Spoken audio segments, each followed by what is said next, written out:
Minuto Bola. Está começando agora mais um Minuto Bola, e hoje na apresentação de Daniel Romanelli e Léo Rodrigues. E hoje, infelizmente desfalcados de Vitor Junquilho, vamos trazer para você, ouvinte, os jogos da quinta-feira que completaram a 25ª rodada e os jogos do fim de semana que agitam a 26ª do Brasileirão. Começar nosso programa, eu vou passar aqui uma pequena notinha aí do complemento da rodada jogada nesta quinta-feira.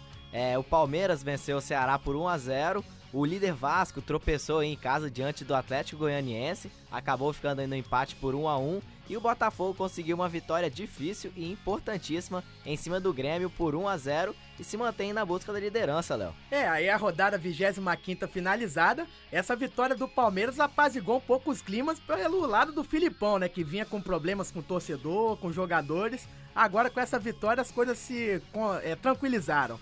O empate do Vasco manteve o time na liderança, mas certamente que não foi do jeito que todo mundo esperava, né? Seria muito melhor se fosse com vitória. E vitória que quem conseguiu foi o Botafogo, venceu por 1-0 fora de casa, como você bem disse, com um gol de Louco Abreu, e se colocou de vez por todas na briga pelo título. Então agora vamos passar aí pro final de semana e começar aí os jogos da 26ª rodada com 3 jogos aí no sábado, todas às 6 horas. Começa Exatamente, o Fluminense vai até a Arena da Baixada encarar o Atlético Paranaense. Na Vila Belmiro, o Santos recebe o Figueirense. E no Engenhão, o Flamengo, em busca de vencer uma depois de 10 partidas, encara o América Mineiro. No domingo, às 4 da tarde, teremos aí 5 jogos. No Pacaembu, o Corinthians recebe o Bahia. No Engenhão, brigando pela liderança, Botafogo e São Paulo. No Beira-Rio, o Internacional recebe o Atlético Mineiro. Na Arena do Jacaré, Cruzeiro e Vasco. E na Ressacada, o Avaí recebe o Grêmio. Já às 18 horas, completando a rodada, o Atlético Goianiense recebe o Palmeiras no Serra Dourada. E finalizando os jogos, em Presidente Vargas, o Ceará recebe o Coritiba. E dando sequência agora ao programa, iniciando sobre esses jogos do fim de semana do qual anunciamos, vamos começar por Atlético Paranaense e Fluminense na Arena da Baixada. Como o Furacão também é rubro-negro, cuidado pra, se você for ver o jogo, não pensar que é Fla-Flu. Com certeza, Léo. Tanto que no mesmo horário o Flamengo vai estar jogando aí com o América, lá no Engenhão. Então não é um Fla-Flu não, não é um Fla-Flu, hein? Apenas um duelo de rubro-negros contra o tricolor carioca. E é mais uma das partidas que batizamos como sendo o duelo dos opostos. Pois é, isso devido a serem duas equipes lutando por objetivos diferentes no campeonato. O Fluminense, que já tem 3 rodadas que não larga da 5ª colocação, ganhou do Corinthians e foi pra 5º, e mesmo perdendo pro Bahia, depois ganhando do Avaí, continua em 5º. Você quer mais? Mesmo que vença o Atlético Paranaense, o Fluminense vai continuar em 5º. Porque com 40 pontos, o Flu não alcança o Corinthians, que é o 4º colocado, por ele ter 44. Pois é, o Fluminense aí não consegue subir, mas pelo menos é uma posição que lhe garante uma vaga na Libertadores. Mas se ele quiser trocar de lugar com o Atlético Paranaense, acho que o Furacão aceitaria, né? Aceitaria sim, o negócio é o Fluminense aceitar, né? Que eu acho que não aceitaria não. Não mesmo, Léo, porque o rubro-negro tá na zona de rebaixamento e é o 18º colocado com 23 pontos. E se por um lado o Flu ganhando, ele não sobe na tabela. Por outro, o Atlético nem ganhando também consegue sair do Z4, porque o Ceará, que é a primeira equipe fora da zona, tem 27 pontos. Então, a gente já vê que o time vai jogar pressionado contra o atual campeão brasileiro. Joga em casa e precisa ganhar, né? Com certeza vai entrar pressionado. E mesmo sendo o contrário, por estar na parte de baixo da tabela, não é muito diferente do Fluminense não. O Flu que está na parte de cima. Pois se o tricolor quiser manter a taça por mais um ano nas Laranjeiras, precisa manter a sequência de vitórias que vem obtendo para uma hora conseguir subir e disputar a liderança. Justamente. E Atlético Paranaense e Fluminense, por si só, já é um confronto de rivalidade. As duas equipes ficaram até certo ponto como rivais, devido a um incidente entre as duas equipes ocorrido lá em 96, né? E a gente achando que só existia rivalidade entre equipes do mesmo estado, né? Mas conta pra gente melhor sobre essa polêmica, Daniel. Isso foi num jogo nas Laranjeiras envolvendo o goleiro Ricardo Pinto. Ele, que é capixaba, já havia sido goleiro do tricolor por 9 anos e defendia o Atlético Paranaense. O Flu, que lutava contra o rebaixamento e não podia nem empatar, vinha perdendo por 3-2 no segundo tempo. Nisso, o goleiro começou a ser atingido por objetos aí pela torcida tricolor e o jogo ficou parado por 10 minutos. Quando retornou, ao fazer uma defesa de escanteio, Ricardo Pinto é agredido pelo goleiro Léo, do Fluminense, que tinha ido aí pra área cabecear.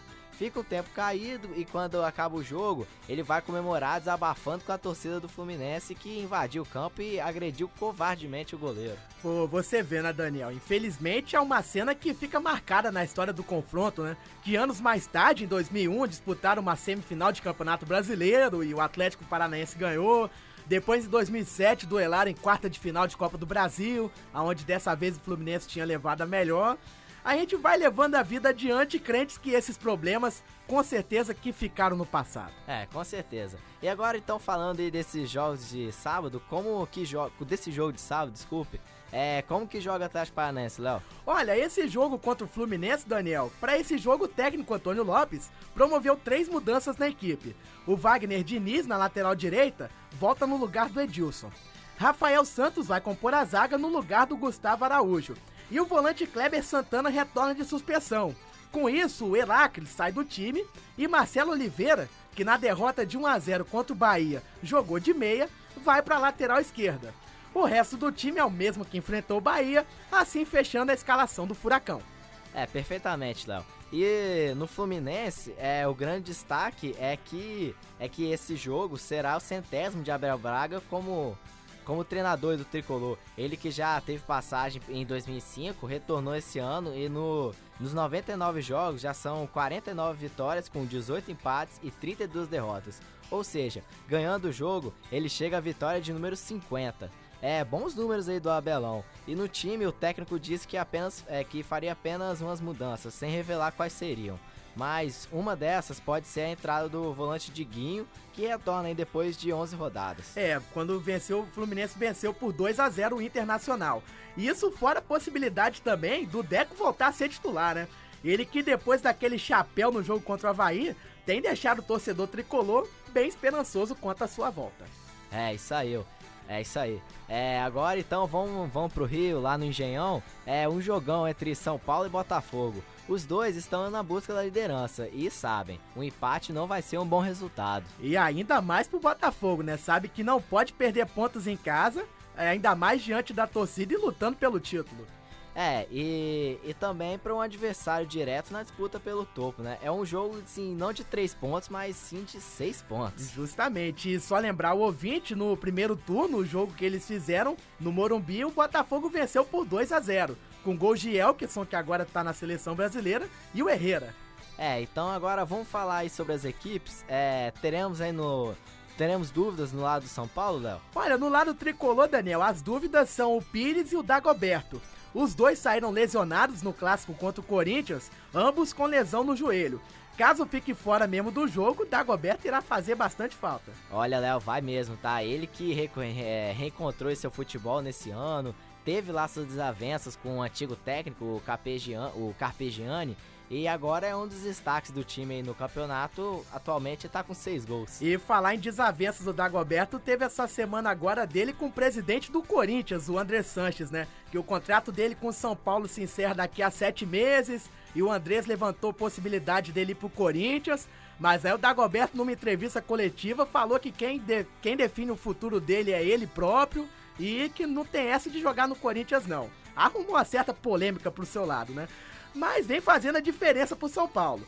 Agora sobre o Botafogo, Daniel, o que traz pra gente? Léo, sobre o Botafogo, a equipe não vai poder contar com o goleiro Jefferson, que tá suspenso.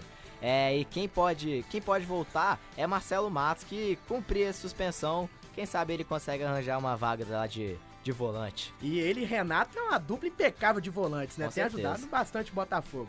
E atualizando as posições do time, o Botafogo começa a rodada em terceiro com 44 pontos, enquanto o São Paulo vem logo acima, vice-líder com 45. E por aqui se encerra o Minuto Bola. Agradecemos a você, ouvinte, muito obrigado pela sua audiência e na semana que vem esperamos com a volta de Vitor Junquilho, iremos trazer para você, ouvinte, sobre os resultados dessa 26ª rodada. Você ouviu o programa Minuto Bola nas companhias hoje de Daniel Romanelli e Léo Rodrigues. Gravação de Arnaldo Tavares, orientação e supervisão de Ézio Pessali. Programa Minuto Bola.